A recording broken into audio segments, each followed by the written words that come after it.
Good morning. We are extremely pleased that you are here. It is good to come together for the purpose of co-creating. Do you agree? Yes. You're knowing what you're wanting? Yes. Pretty much. Desire feels good? Yes. That's a good sign. When something that you desire that's in the process of becoming but hasn't yet become in the full way that you want it to, when it feels good, when you have that anticipation, when you feel satisfied in the unfolding of it, even though it hasn't fully unfolded, then you're in the best place that you could be in terms of vibration and happily ever after, because that is going to be the chronic state of your life experience. You are always going to have asked for more than you have, and there are always going to be many things in the process of turning vibrations to thoughts, to words, to behaviors, to discoveries, to things. Everything is in that process, and while many things have already come to fruition, they're parked in your garage or in your bed or something like that. There are many things that are in the process, and when you become excited and happily satisfied in anticipation of you getting to witness the unfolding of those things, now you've got it. Now you are a deliberate creator.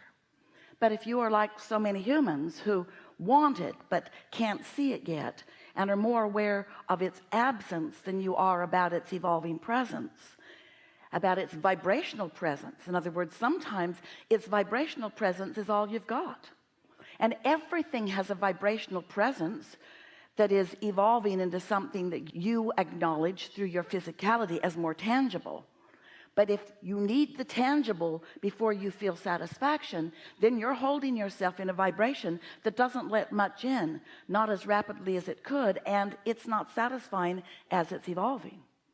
But when you are the vibrational sculptor of the clay, so to speak, so that you are consciously aware that you set forth an intention and that you held that intention, and you know it's a wonderful thing because it gives you a feeling of exhilaration or at least satisfaction when you think about it, and you have confidence in the laws of the universe because you understand them, and you have confidence in your own ability to hold yourself in the vibrational proximity to allow the maximum satisfying unfolding of whatever it is, then you've got it. Then you've got the key to happily ever after. But if you need tangible evidence, if you need to see it before you believe it, or see it before you trust it, or see it before you feel happy, then you're in a holding pattern where you're mostly only happy about what somebody else created or about what you created accidentally and didn't know that you had anything to do with. There's a lot of that going on. You stumble into good things all the time. But isn't it a nice thing when you do that on purpose? So we're here in response to your request to help you to understand how to consciously integrate your own awareness into the awareness of your broader inner being. And the reason that we want to help you do that, and the reason that it is an advantage to you, is because the non-physical part of you, the part of you that existed before you came into this body, the part of you that still exists non-physically even though you are in this body, that non-physical part of you has pure, positive, focused attention upon you and everything that matters to you. And law of attraction is responding to that aspect of you, that non-physical, resistance-free aspect of you, and the law of attraction is responding to the physical you and what you think about. Well, when law of attraction responds to that non-physical part of you, law of attraction is gathering all of the cooperative components to fill in all the delicious pieces for everything that you want. And because that non-physical part of you has no resistance whatsoever, meaning no doubt, no disbelief, no pushing against any part of it, then that leverage of that calling of those cooperative components is enormous. It's so strong that nothing can stop it. But what you're doing with your vibration, now that's another thing. You might be focused upon the absence of something you want, even though your inner being is focused upon the presence of what you want. So when your inner being is focused upon the presence of what you want and calling all the cooperative components, especially you, because you are the most significant part of this attraction creative process, if you're focused in vibrational opposition, then you've got a sort of tug of war going on inside of you that feels like some form of negative emotion to you. It's a sort of push and pull that doesn't go very well together. Yesterday, Esther and her friends that she was flying into Los Angeles airport with had such an interesting experience. And as Esther was thinking about it last night, she thought, I'll bet Abraham's going to tell this story.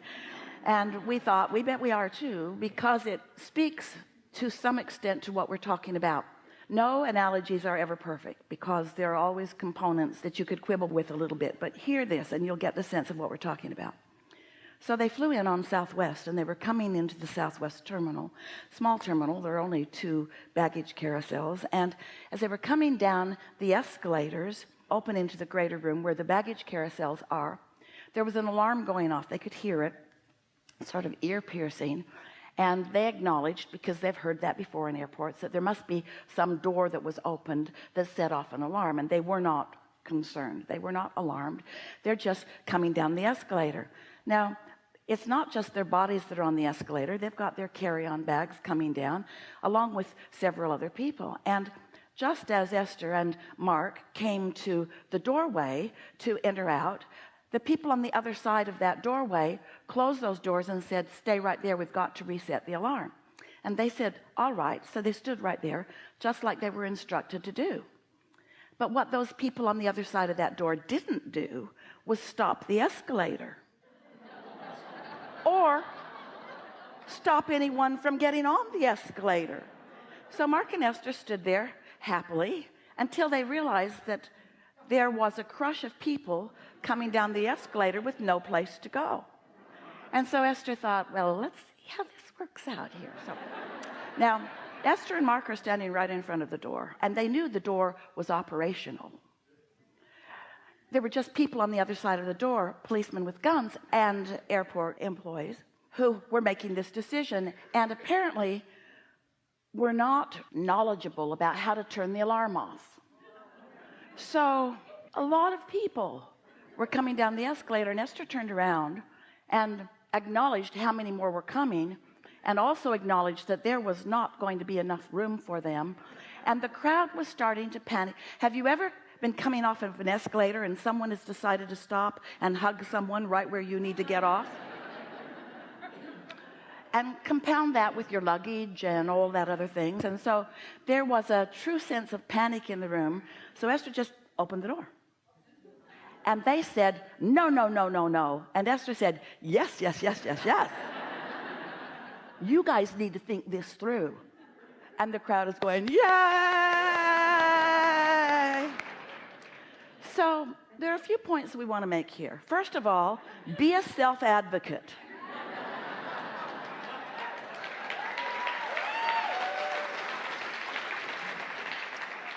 And next of all, don't set a desire in motion that's calling everything forward and then close the door on yourself. Don't hold beliefs that block you from your own desire.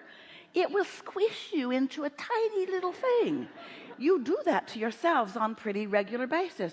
You ask and the whole universe calls, and all forces, the energy that creates worlds, set things in motion, and then you stand stubbornly with some bogus, flawed premise belief while the whole world tramples you in your unwillingness to move in the direction of your own desire.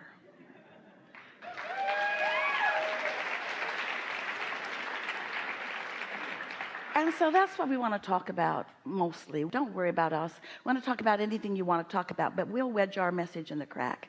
And we want you to leave here feeling more assured of your own well-being and more confident about where you stand in every moment, because we don't just want you to stand in contrast and give birth to desires.